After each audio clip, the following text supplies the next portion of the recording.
Welcome back guys. तो अब हम देखते हैं question C Codeforces is around 719 और डिव 3 का।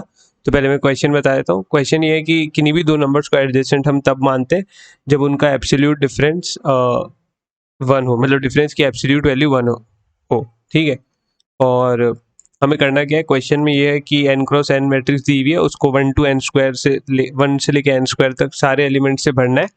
और इस टाइप से भरना है कि जो भी एडजेसेंट सेल्स है उनके अंदर जो वैल्यूज़ हैं वो एडजेसेंट ना हो, मतलब उनके अंदर जो वैल्यूज़ है वो उनका आपस में डिफरेंस निकालो, एब्सोल्यूट कर लो, एब्सोल्यूट वैल्यू उसकी 1 नहीं होनी चाहिए, है ना। और एडजेसेंट सेल्स क्या होते हैं, जिनकी कॉमन साइड हो। मतलब कुल मिला के ऐसी मैट्रिक्स की आसपास की वैल्यू ना टकरा जाए। जैसे 1 के आसपास 2 नहीं मिलना चाहिए कहीं पे भी, 2 के आसपास 3 भी नहीं मिलना चाहिए, 1 भी नहीं मिलना चाहिए। इस टाइप से हमको n क्रॉस n की मैट्रिक्स बननी है। तो अब हम अप्रोच देख लेते हैं। तो पहले हम मैट्रिक्स बना लेते हैं। 5 क्रॉस 5 की मैट्रिक्स बना के मैं एक्सप्लेन कर देता हूँ। मतलब ग्रीडी अप्रोच है थोड़ी ये।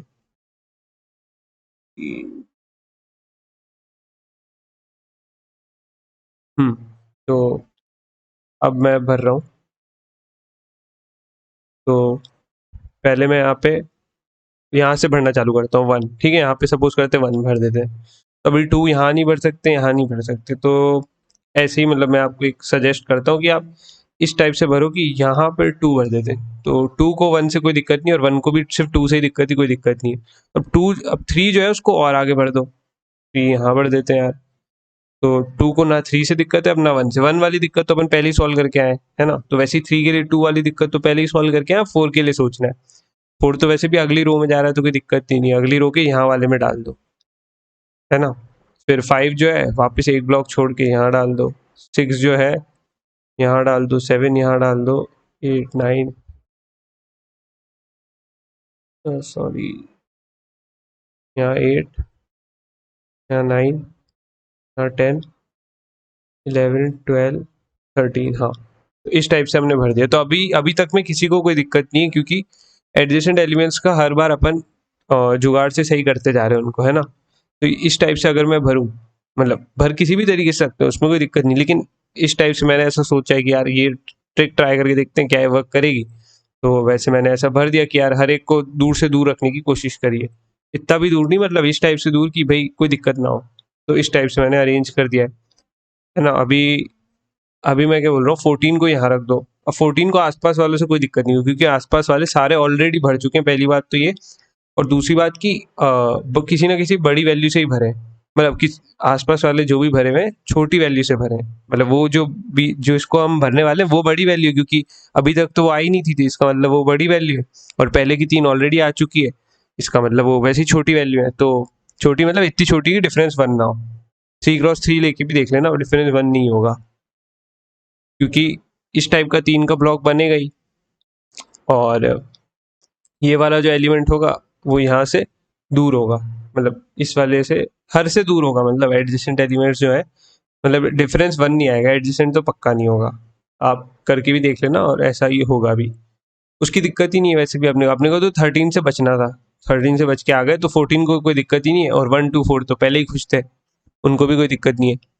तो बस अभी 14 को दिक्कत नहीं, तो 14 के लिए वैसे ही आगे 15 को भी कोई दिक्कत नहीं है। 16, 17, 18, 19, 20, 21, 22, 23, 24 और ये 25 लास्ट में भी कोई दिक्कत नहीं होगी, क्योंकि वैसी बड़ी बड़ी वैल्यू आ रही है। अब तो छोटी, मतलब इनके कंपेरेबल वाली तो वैसे ही पीछे छूट गई। और हर का अपन ध्यान रख रहे थे कि यार सोशल डिस्टेंसिंग मेंटेन हो इनमें, है ना, कि मतलब एडजेसेंट साथ साथ ना आ जाए। तो जैसे 14 है और 15 है, इस टाइप से ये चल रहा है, मतलब कोई भी किसी को भी दिक्कत नहीं दे रहा है आसपास, क्योंकि आसपास वैल्यू, पहली वैल्यू आसपास वाली तो सारी भरी हुई है, और वो छोटी वैल्यू है तो मैंने बताई दिया। तो वहाँ पे तो डिफरेंस बनने का कोई चांस नहीं है।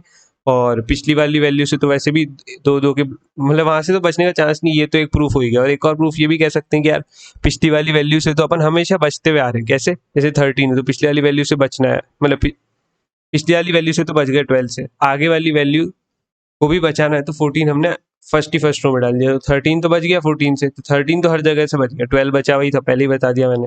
अब 14 की बात है, 14 13 से तो बचा वही, तभी यहाँ आया।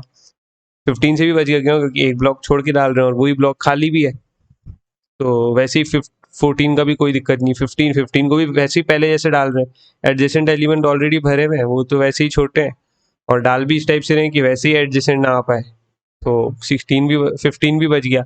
इस टाइप से सब बच रहे हैं, तो कोई दिक्कत ही नहीं। और आसपास वाले कहीं सेट होंगे ही नहीं आपस में डिफरेंस 1 के, क्योंकि अपन हर एक को सही तरीके से सेट कर ही रहे हैं।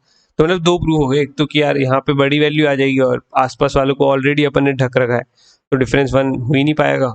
और एक और ये भी है कि हर एक का डिफरेंस अपन देखते हुए चल रहे हैं कि यार कहीं पे भी 1 तो नहीं हो जा रहा है, उसी हिसाब से एक एक ब्लॉक का जंप लगाते हुए अपन चल रहे हैं, तो वहाँ पे भी कोई दिक्कत नहीं है।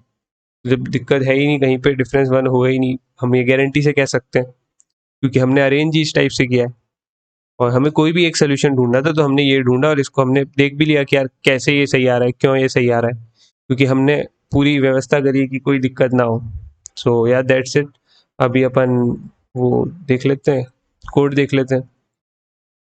तो जैसा मैंने बोला है वैसे मैंने किया है। अब इन मैट्रिक्स की पोजीशन की खास बात क्या है, जिस टाइप से मैंने डाला है उनकी खास बात ये है कि ये 0,0 है, ये 0,2 है, 1,1 है। तो मतलब जिन जिन वैल्यू पे मैं शुरुआत से एंटर करता जा रहा हूँ उनका एडिशन जो है वो क्या है, इवन है। ये आप देख लो 0,0, 0,2, मतलब इवन वाली वैल्यूज है ना ये। इसके बाद यहाँ से यहाँ आ जाएंगे अपन, इवन इवन वैल्यूज है ना, मतलब उनका उनका एडिशन इवन वैल्यूज है, तो यहाँ से यहाँ आ जाएंगे इस टाइप से। मतलब आप लोग खुद से ड्रॉ करके देख लेना, थोड़ा गड़बड़ हो गया। बाकी हाँ, अपन इवन वैल्यूज पे जाते जा रहे हैं। इवन वैल्यूज पे क्या भरते जा रहे हैं, कौन मतलब नंबर भरते जा रहे हैं 1 से चालू करते हुए। तो एक 1 से चालू कर दूंगा मैं एक नंबर, जो कि मैंने चालू किया है k = 1 से, और उसको मैं i + j जब 2 है तो तब मैं बढ़ाता जाऊंगा और उसकी वैल्यू डालता रहूंगा मैट्रिक्स की।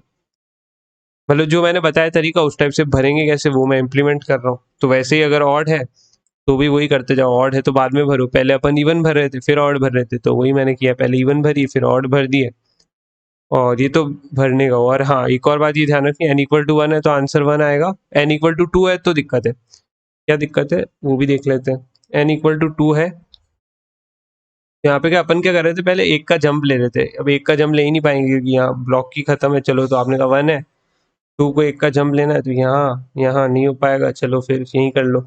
और क्या, फिर 3, फिर 4। यहाँ पे 3 तो हमेशा ऐसा ही नंबर है जिसके आसपास कुछ ना कुछ तो एडजेसेंट एलिमेंट होगा ही। क्यों? क्योंकि 3 के एडजेसेंट एलिमेंट सिर्फ 1 नहीं है, और किसी भी नंबर के पास 2 तो एडजेसेंट होंगे ही कम से कम भी, तो 2 या 4 को आना ही पड़ेगा। तो मतलब 2 × 2 की मैट्रिक्स में ऐसा कोई भी अरेंजमेंट हम बना ही नहीं सकते कि एडजेसेंट एलिमेंट्स ना हो। तो जब n = 2 है, मैंने -1 प्रिंट कर दिया है, बाकी तो अपन मैट्रिक्स बना ही रहे हैं, उसको प्रिंट कर देंगे। तो यार that's it guys, thank you very much.